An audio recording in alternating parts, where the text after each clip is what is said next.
الحمد لله رب العالمين والصلاة والسلام على سيد الأنبياء والمرسلين وعلى آله وصحبه أجمعين أما بعد أعوذ بالله من الشيطان الرجيم بسم الله الرحمن الرحيم قد أفلح المؤمنون الذين هم في صلاتهم خاشعون والذين هم عن اللغو معرضون صدق اللہ العظیم۔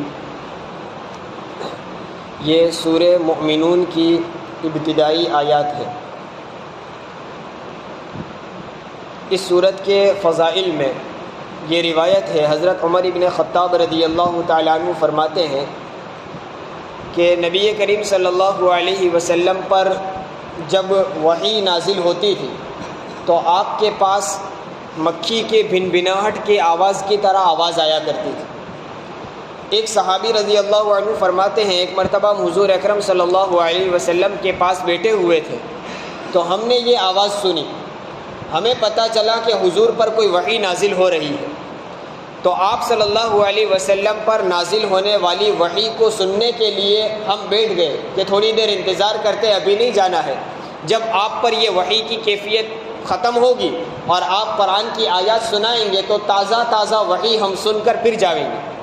انہوں نے انتظار کیا، حضور اکرم صلی اللہ علیہ وسلم پر جب یہ وحی کی کیفیت پوری ہوئی تو آپ قبلے کی طرف منہ کر کے بیٹھ گئے اور آپ نے ہاتھ اٹھا کر دعا مانگی، اللہ تعالیٰ سے دعا مانگی کہ اللہ تو ہم پر بخششیں فرما، ہمیں محروم نہ فرما، ہمیں دوسروں پر ترجیح دے، دوسروں کو ہم پر ترجیح نہ دے، اے اللہ تو ہمارا اعزاز اور اکرام بڑھا دے، ہمیں ذلیل اور رسوا نہ کر۔ یہ اللہ کے رسول صلی اللہ علیہ وسلم نے دعائیں مانگی اور پھر وہاں موجود صحابہ رضی اللہ عنہم سے کہا کہ مجھ پر وہ آیتیں نازل ہوئی ہیں کہ اگر کوئی شخص ان آیتوں پر عمل کر لے تو سیدھا جنت میں جائے گا۔ اس کے بعد حضور نے یہ سورہ مؤمنین کی شروع کی 11 آیتیں تلاوت فرمائی۔ یہ کل 11 آیتیں ہیں، اس کو 10 بول دیتے ہیں، مفسرین لکھ دیتے ہیں 10 آیتیں، تو 10 سے مراد اصل میں 11 آیتیں ہیں۔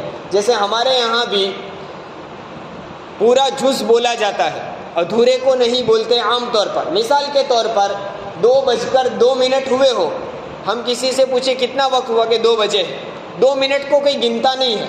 اہل عرب کے یہاں بھی قصر جس کو کہتے ہیں، 1 سے 10 کا جو عدد ہوتا ہے اس کو گنتے نہیں، مثلا 55 ہو تو اس کو 50 یا 60 بول دیتے۔ اسی طرح مفسرین فرماتے یہ 10 آیتیں، یعنی اصل میں وہ 11 آیتیں ہیں جو حضور صلی اللہ علیہ وسلم نے تلاوت کر کے صحابہ کو سنائی۔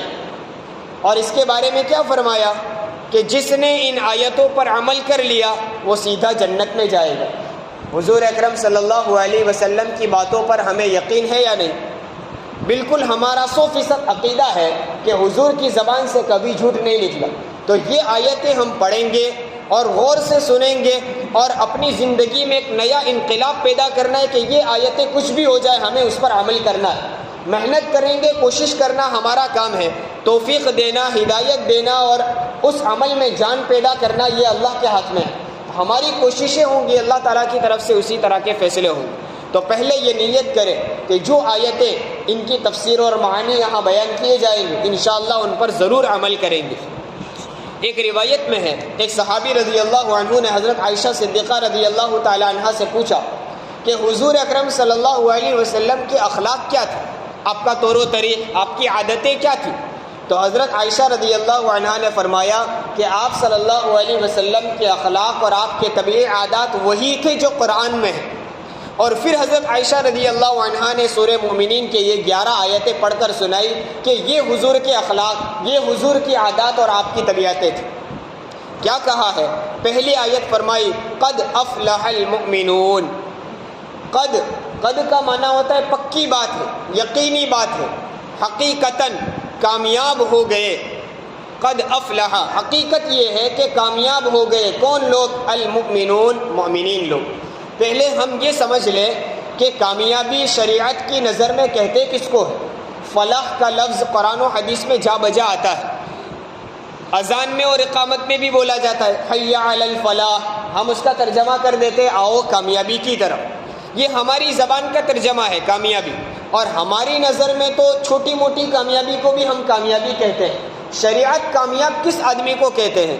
تو فرمایا شریعت کی نظر میں کامیابی اس چیز کو کہتے ہیں، اس کامیابی کو کہتے ہیں کہ جس میں تمام مرادیں پوری ہو جائیں، کوئی مراد اس کی باقی نہ رہے، اور اس کامیابی کو کہتے ہیں جس کے بعد کوئی تکلیف اور کوئی نقصان ہو ہی نہیں، یعنی تمام طرح کے نفع وہ حاصل کر لے اور ہر طرح کی تکلیفوں اور نقصانات سے آزاد ہو جائے، اس کو شریعت کہتے ہیں وہ آدمی کامیاب ہے۔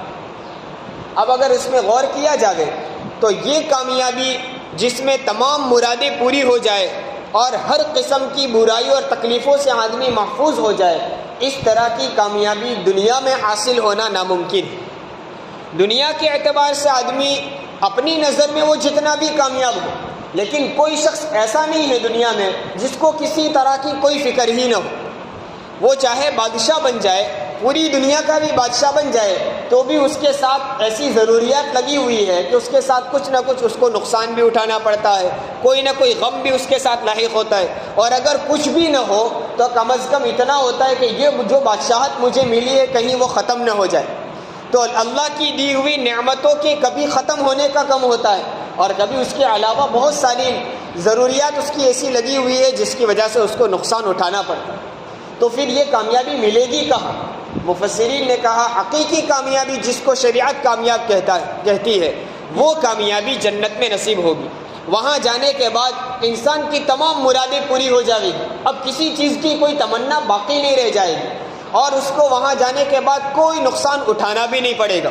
لا خوف علیہم ولا هم يحزنون، جنت کی صفت بیان کرتے ہوئے قرآن نے جگہ جگہ کہا ہے جنت ایسی جگہ ہے جہاں نہ گزشتہ دنوں کا کوئی غم ہوگا، نہ آئندہ دنوں کا کوئی خوف ہوگا۔ دنیا میں تو کیا ہوتا ہے، پچھلے دنوں میں کوئی نقصان اٹھایا ہوتا آدمی کے دل پر اس کا غم طاری ہوتا ہے کہ یہ نقصان ہو گیا، وہ نقصان ہو گیا، اور آئندہ کوئی نقصان نہ ہو جائے اس کا خوف ہوتا ہے۔ دنیا میں یہ کوئی چیز نہیں ہوگی، نہ غم ہوگا نہ خوف ہوگا۔ تو حقیقت میں کامیابی وہ ہے۔ تو وہ کامیابی کس کو ملی، وہ آگے چیزیں بیان کی ہے کہ آخرت کی اور جنت کی کامیابی ان لوگوں کو ملی۔ ہاں لیکن دنیا کے اعتبار سے جن کو ہم کامیابی کہتے ہیں، وہ کامیابی ان صفات کے اپنانے سے مل سکتی ہے، یعنی دنیا کی بھی کامیابی ملے گی، آخرت کی بھی کامیابی ملے گی۔ کن لوگوں کو ملے گی؟ پہلی چیز بیان فرمائی قد افلح المؤمنون، کامیاب ہو گئے حقیقت میں وہ لوگ جو ایمان والے ہیں۔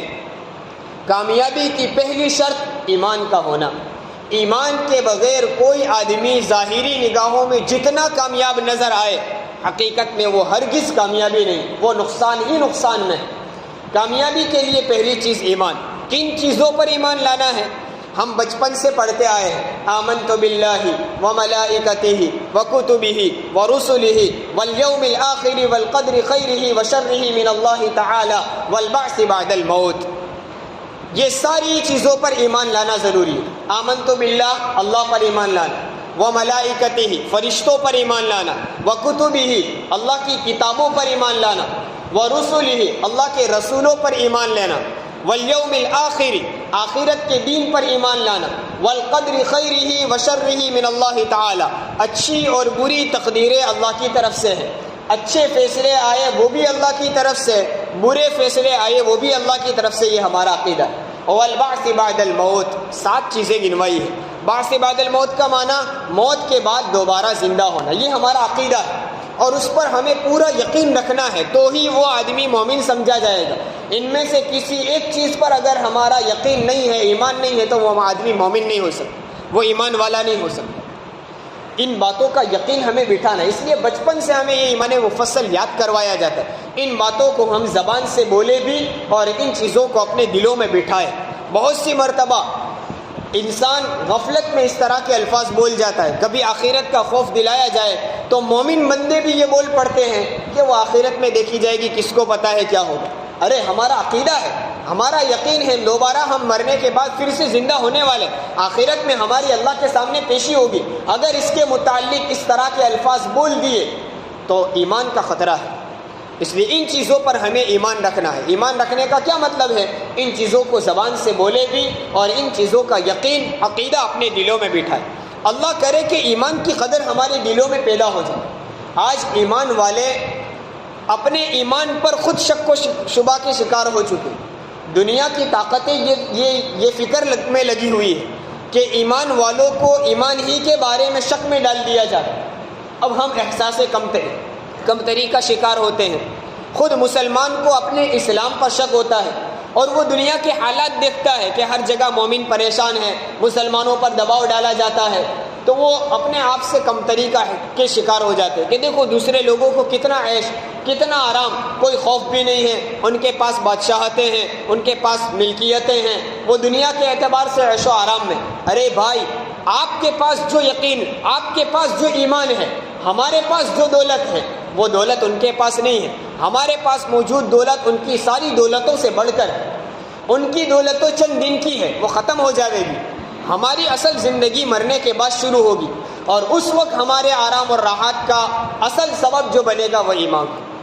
اس لیے ایمان کی قدر ہمارے دلوں میں پیدا کریں۔ ان کے پاس راحت و آرام جتنا بھی ہو، مہنگی گاڑیوں میں گھومتے ہو، نرم بستروں پر سوتے ہو، تو کتنے دن تک؟ مرنے کے بعد پھر وہ مٹی میں ڈال دیے جائیں گے یا جلا دیے جائیں گے۔ پھر ان کے لیے تو مصیبتیں ہی مصیبتیں، پریشانی ہی پریشانی، اور وہ پریشانیوں کی کوئی انتہا نہیں، کوئی اینڈ نہیں، ہمیشہ ہمیشہ کے لیے پریشان۔ تو ایمان ایسی دولت ہے جو کامیابی کی پہلی شرط ہے۔ قد افلح المؤمنون، کامیاب ہو گئے حقیقت میں وہ لوگ جو وہ ایمان والے۔ کون ایمان والے؟ الذین هم فی صلاتهم خاشعون۔ کامیابی کی دوسری چیز بیان کی کہ وہ ایمان والے جو اپنی نمازوں میں خشوع اختیار کرتے ہیں۔ ہم بھی بولتے ہیں نماز میں خشوع خضوع دو لفظ بولے جاتے ہیں۔ خضوع کا معنی ہوتا ہے جھکنا، اور یہ تو ہر آدمی کی نماز میں ہوتا ہے، ہر شخص اپنی نماز میں جھکتا ہی ہے، رکوع کرتا ہے، سجدہ کرتا ہے، اس کے بغیر اس کی نماز نہیں ہوگی۔ خضوع تو ہر ایک کی نماز میں پایا جاتا ہے۔ خشوع کس کو کہتے ہیں؟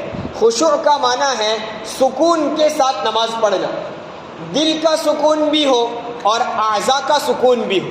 دل کے سکون کا مطلب یہ ہے دل میں اللہ کے علاوہ دوسروں کے خیالات نہ گزرتے ہو، صرف اللہ کی طرف ہماری توجہ ہو۔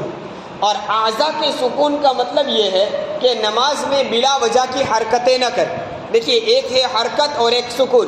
حرکت کس کو کہتے ہیں؟ ہلنے کو۔ جیسے میرا یہ ہاتھ ہے، میں اس کو حرکت دوں، ہلاؤں گا تو کہتے ہیں یہ متحرک ہے، حرکت کر رہا ہے۔ جب اس کو روک دیا جاوے تو یہ سکون ہو گیا، اسی کو کہتے ہیں خشوع۔ نماز میں ہمارے اعضاء سکون کے ساتھ بلا وجہ کی حرکتیں نہ کریں، اس کو کہتے ہیں خشوع کے ساتھ نماز پڑھنا۔ اور نماز پڑھنے کے لیے اس کی بڑی اہمیت دی گئی۔ حضرت تھانوی رحمۃ اللہ علیہ فرماتے ہیں کہ خشوع کے بغیر اگر نماز پڑھ لی تو اس کا فریضہ تو ادا ہو جائے گا۔ خشوع فرض تو نہیں، رکن تو نہیں ہے، لیکن نماز کی قبولیت کے لیے خشوع کا ہونا ضروری۔ گویا بغیر خشوع کے پڑھی گئی نماز اللہ کے دربار میں قبول نہیں ہوتی۔ تو خشوع کو بڑی ترجیح دی۔ حضرت علی رضی اللہ تعالیٰ عنہ فرماتے ہیں کہ نماز میں آنکھوں کی کنکھیوں سے ادھر ادھر نہ دیکھنا، اس کا نام خشوع ہے۔ اور اس کا نتیجہ بھی یہی ہے، آدمی جب ادھر ادھر دیکھے گا تو اس کا دھیان بٹ جاوے گا۔ ادھر ادھر دیکھنے کی وجہ سے اللہ کی طرف توجہ نہیں رہے گی، اب اس کا خشوع ختم ہو گیا۔ تو نماز میں خشوع پیدا کرنا یہ بھی کامیابی کا ایک راستہ ہے۔ الذین هم فی صلاتهم خاشعون۔ آج اکثر لوگوں کی شکایت یہی ہوتی ہے کہ نماز میں ہماری توجہ نہیں رہتی، نماز میں دھیان نہیں لگتا۔ دیکھیے، حقیقت تو یہ ہے کہ نماز میں توجہ پیدا کرنے کا کوئی خاص وظیفہ نہیں ہوتا ہے، اس کی کوئی دعا نہیں ہے کہ دعا پڑھ کے نماز پڑھو تو نماز میں توجہ رہے۔ ہاں، اس کے لیے محنت کرنی پڑے گی، اس کے پیچھے اپنے آپ کو کھپانا ہے، اس کی پریکٹس کرنی ہے، اس کی باقاعدہ مشق کرنی ہے۔ 2 رکعت پڑھ کے روزانہ یہ کوشش کرے کہ میری توجہ نماز کے اندر کیسے رہے۔ ہاں، اس کے کچھ ظاہری اسباب ہیں۔ حضرت الاستاذ مفتی احمد صاحب خانپوری دامت برکاتہ سے میں نے ایک مرتبہ یہ سوال کیا کہ نماز میں توجہ پیدا کیسے کریں، نماز میں ہماری توجہ نہیں رہتی۔ حضرت نے فرمایا طہارت کا خوب اہتمام کرو، طہارت کا خوب اہتمام کرو۔ اب طہارت یعنی پاکی۔ پاکی 2 طرح کی، ایک تو ظاہری پاکی، ہمارے بدن، کپڑے، نماز پڑھنے کی جگہ وغیرہ پر کوئی ناپاکی نہ لگی ہوئی، کوئی گندگی نہ لگی ہوئی، اس کا ہم خاص اہتمام کریں۔ استنجے کے لیے جائے، پیشاب کے کوئی قطرے ہمارے بدن پر یا ہمارے کپڑے پر نہ لگ جائے، اس کا خاص اہتمام خیال رکھنا۔ اسی طرح استنجا سے فارغ ہونے کے بعد طہارت کا خوب اہتمام کرنا، خوب صفائی کرنا، کوئی ناپاکی بدن پر کپڑے پر نہ رہ جاوے، اس کا خوب اہتمام کرنا، یہ ایک طہارت کا ایک درجہ ہے۔ اسی طرح جو طہارت ہم حاصل کرتے نماز سے پہلے، یعنی وضو کرتے ہیں. اگر ہمارا وضو ٹوٹ گیا ہے، ہم وضو کر کے نماز پڑھیں گے، تو وضو میں بھی ہم طہارت مکمل طور پر کریں. کیا مطلب ہے کہ وضو کرتے وقت سنتوں کا اور مستحبات کا اہتمام کریں. جو چیزیں وضو میں فرض ہے وہ تو کرنی ہی کرنی ہے، اس کے بغیر وضو نہیں ہوگا. چہرے کا دھونا، دونوں ہاتھ کوہنیوں سمیت دھونا، سر کا مسح کرنا اور پیروں کو ٹخنوں سمیت دھونا، یہ تو فرض ہے، اس کے بغیر وضو نہیں ہوگا. اس کے علاوہ جتنی وضو کی سنتیں ہیں، وضو کے جو مستحبات ہیں، ان کی بھی رعایت کرنا.